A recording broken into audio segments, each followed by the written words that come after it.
So let's do an example with the third Sylow theorem. So the statement of the third Sylow theorem again is that the number of Sylow p subgroups is congruent to 1 mod p and also divides the size of the group. So what does this mean for a specific group? Here's an example. Let's consider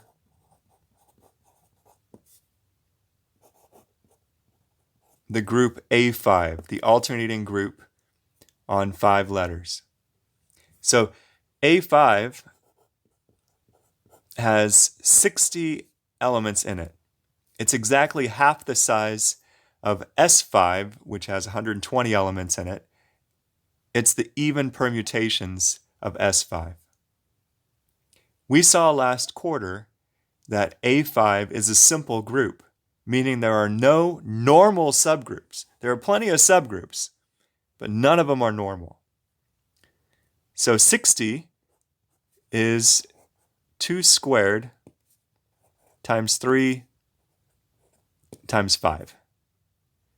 So by Sylow theorem number 1, I know there's a subgroup of size 2. I know there's a subgroup of size 2 squared, a subgroup of size 3, and a subgroup of size 5. The Sylow p subgroups are size 4, size 3, and size 5. Let's look at one of these a little bit more carefully. How many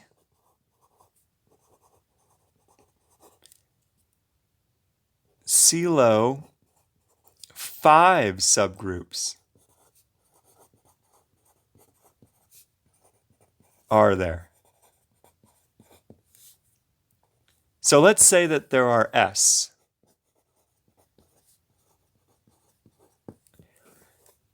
I know 2 things about S from Sylow theorem number 3. So S must divide 60 and be congruent to 1 mod 5. So if you just list all the elements that are congruent to 1 mod 5, S could be 1, 6, 11, 16, 21, 26, and so on. But if S is going to divide 60, then it can't be 11, 16, 21, 26, or anything else. The only options that S could be are 1 and 6. But furthermore, since A5 is simple,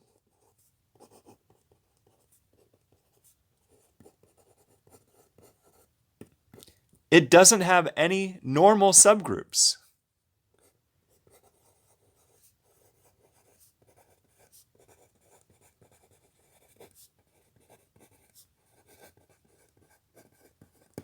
That actually tells us that S cannot equal 1.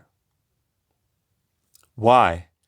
Sylow theorem number 2 said that all Sylow 5 subgroups are conjugate. You can get any Sylow 5 subgroup from a conjugate of the other. That means if S was equal to 1, that would mean that when you do the conjugation operation, so let's say A is any element in A5, and let's say that P is a Sylow 5 subgroup. If S was equal to 1, then this would mean that doing this conjugation operation will always get you back P. This would mean that P is a normal subgroup of A5. Lightning bolt. That can't happen. Contradiction. This is the almost close, this is equivalent to the definition of being normal. So S cannot equal 1. That's some logic we'll use in the homework and in the next example as well.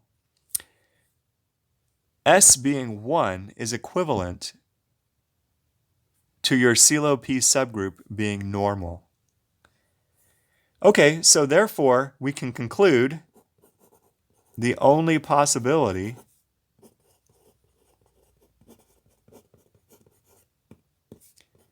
is S is equal to 6. So this shows that there are exactly 6 subgroups of size 5 in A5, and furthermore, all 6 of those subgroups are conjugate from one another. They're all isomorphic. All right, fantastic.